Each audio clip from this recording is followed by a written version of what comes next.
Justement, on a souhaité créer des espaces d'échange, de rencontres, de manière à permettre à ces entrepreneurs de se mettre en réseau, de discuter.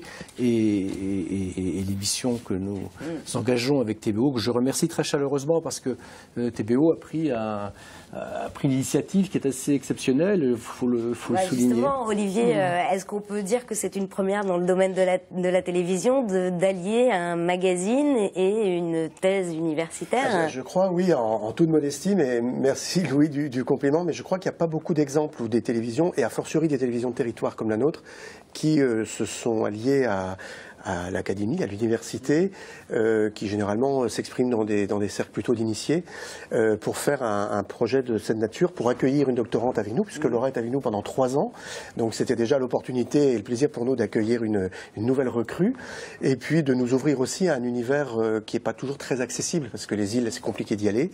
C'est compliqué parfois de recueillir la parole des Iliens, parce que ce sont des communautés qui se méfient peut-être aussi un petit peu de l'intrusion du continent, et souvent on s'y intéresse, les médias s'y intéressent quand il y a une grosse tempête, ou alors c'est un peu le cliché, c'est un peu l'image d'Épinal, c'est voilà. Et donc on avait l'opportunité là d'aborder les îles différemment. Puis quand on s'appelle TBO, on a aussi TB Sud, la télévision du Morbihan. Quand on voit également le magazine, et quand on voit les îles qui bordent nos côtes, voilà, si ça devait être quelque part, il fallait que ce soit chez nous.